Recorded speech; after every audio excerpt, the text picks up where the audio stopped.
for today's review, we are looking at Effigy. Now, this is a character that I've never heard of, ever. Like, yes, he's from Green Lantern. That's what it says on the box, and it says that on the card. But even though I love Green Lanterns, I have read Green Lantern comics, not all of them, just some of them, it doesn't mean that I know every single villain or character that exists in the Green Lantern mythos. I know of some of them because those are the more popular ones. Maybe this character is popular, I don't know. He feels like he's more obscure to me, but if he is more well-known, do correct me in the comments if you are familiar with this character. Alright, but for those who have never heard of this character, we are going to take a look at the data profile card and learn about who this character is. But before I do that, let me also show a certain thing on the box, because maybe there are some of you who are trying to track this figure down if you know who he is. Here is that number if you need it. I hope that is showing. There it is. Okay. All right, let's put that to the side. And let's put the figure back into the middle. And let's take a look at this data profile card. So, as you can see, you have a nice image of Effigy. And I think this was kind of a missed opportunity for Mcfarlane, but it's not a surprise to me anymore because, you know, they've kind of been slacking with certain figure releases, in my opinion. They could have easily made some flame effects for, like, parts of the figure that you can put onto. So it kind of looks like he's, like, on fire, right? Like this picture.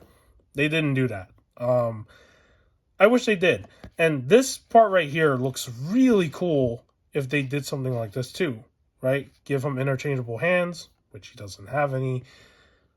There's just a lot of things that they could have done. But overall, the figure looks kind of close to this image. Don't know why it's so bright of a red, though, because this is like a more darker red. But, you know, I think it works. It's fine. Oh, and Mogo's in the background, for those who don't know what that is. That's a Green Lantern planet that actually moves. Think of it like the Death Star, but if it was, like, alive. That's how I think of Mogo, actually. Okay. His real name is Martin Van Vick. Disgruntled loser Martin Van Vick was abducted by the alien controllers and given fire-based powers before being deemed a failed experiment and sent back to Earth. When using his powers, Van Vick transformed into a white-skinned, flame-head being and took the name Effigy. With no other ambitions, he wreaked havoc, setting fire to the Hollywood sign. Effigy suffered a gruesome death during Final Crisis when the Spectre burned him alive in a lantern. That's horrible. I mean, he is a villain. He's a bad guy, but, like, I don't think he deserves to be, you know, unalive unless he did something really bad in Final Crisis. I've never read Final Crisis, so I don't know exactly what the heck happened there. And we will be looking at the Spectre very soon. That is another figure that I will be doing a review on, because it is part of something that I did make a post about. So look forward to that in the future. All right, in terms of accessories, he does come with some accessories, which is very nice. You got this, which is kind of cool. So this is basically like a blast effect. You know how sometimes, like, there are people, or not people, there are characters that shoot fire out of their hands. This is basically that. And I think this could work with other figures if you have the right size, like, hands like this. So, pretty cool. And of course, this is the more, I don't want to say generic, but this is the more common one. This is more like the Punch sort of style flame effect where his hands are on fire and he's about to punch somebody. So, really cool. And that's basically all the accessories for this dude. And how you put them on, I will show that because I do want them on him because they look really cool. You basically line these up correctly and it should go in relatively easy. I'm saying that, but then it's actually not going in easy. Oh, there we go. Yeah, so kind of like that. Because of the way his arm is like molded here, it kind of makes it look weird when he's like, you're trying to do a blast pose like from this angle. Like, I mean, it looks okay from this angle, but like from the side, it looks kind of off. Because there's like a curve right here, right? Like this joint doesn't go all the way straight. So it really depends on the angle of how you're displaying him. But yeah, this is something like that. That's what he would do, right, with that one.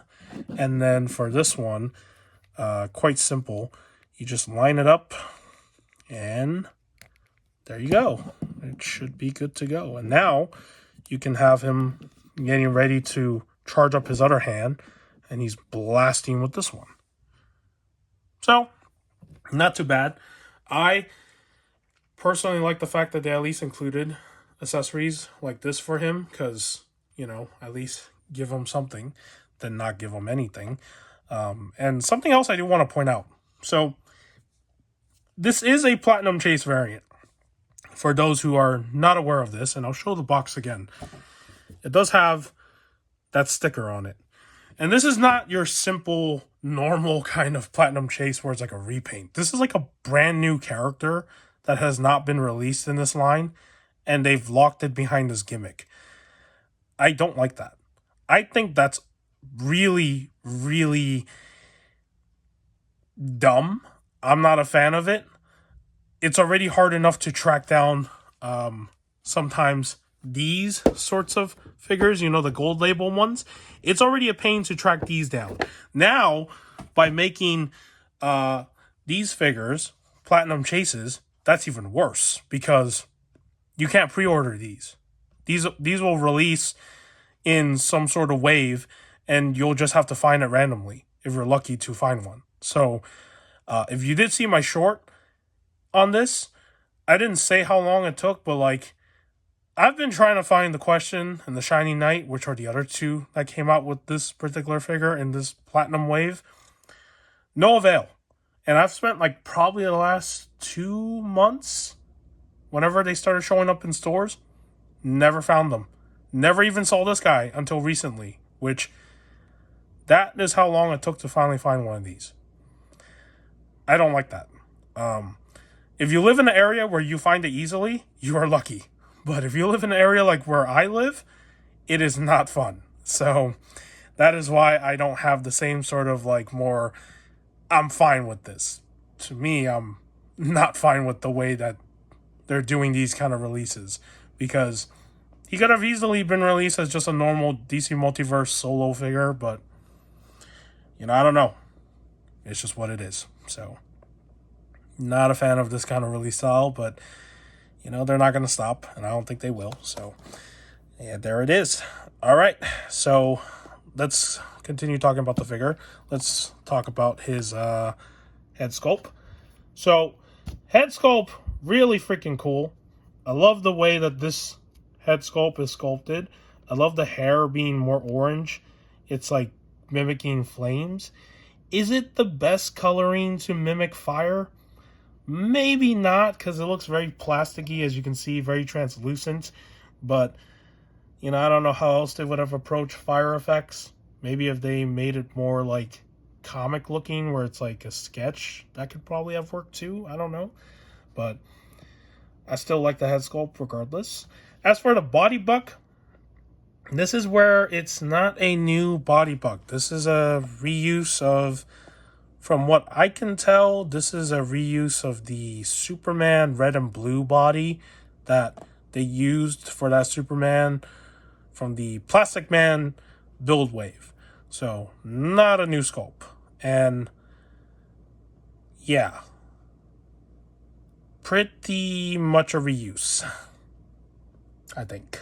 Because the legs look familiar. And this waist right here looks familiar too, so I'm assuming the rest is the same. But, you know, it is what it is.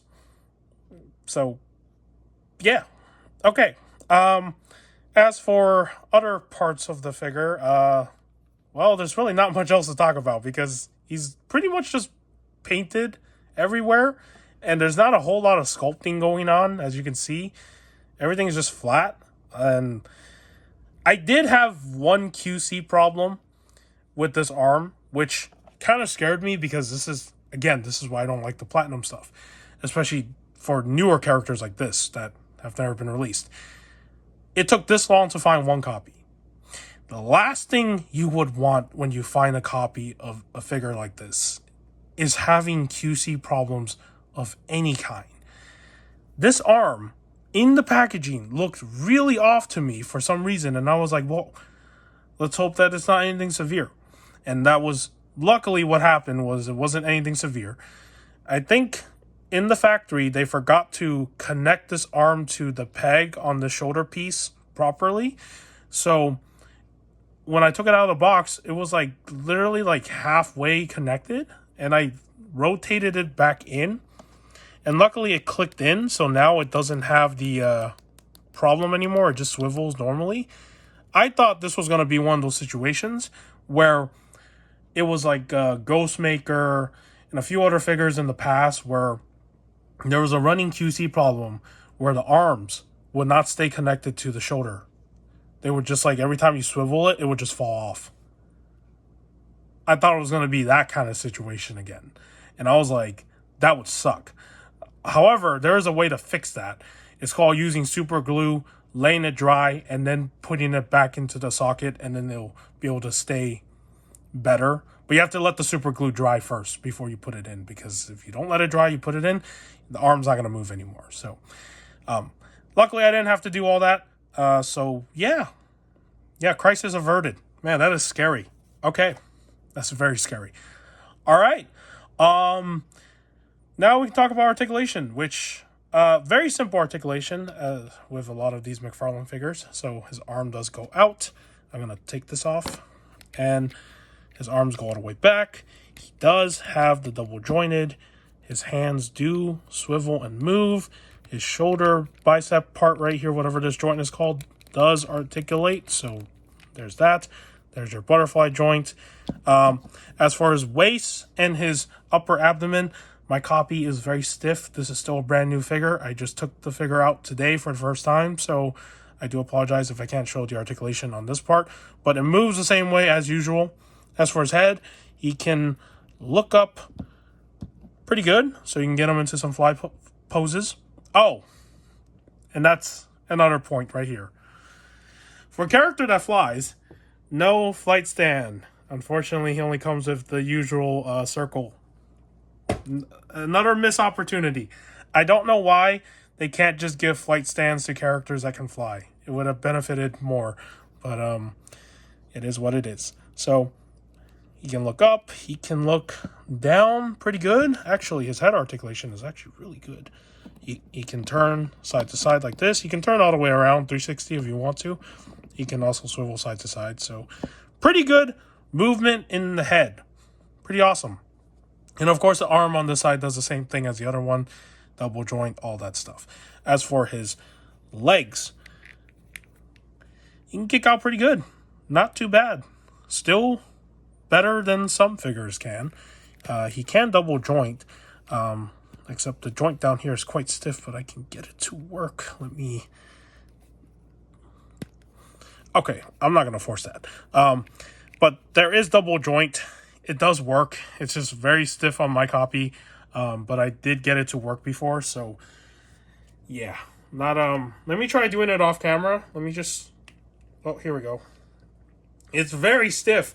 It's a brand new figure. That's why. Usually new figures are always like this, but there you go. It could probably go out more if I heat it up more, but yeah, that's good enough for now. But you get the point. Double joint. Okay. Oh. All right. And of course, down here by the feet, he does have articulation. This does swivel, and he does have toe articulation. I was going to show it. There we go.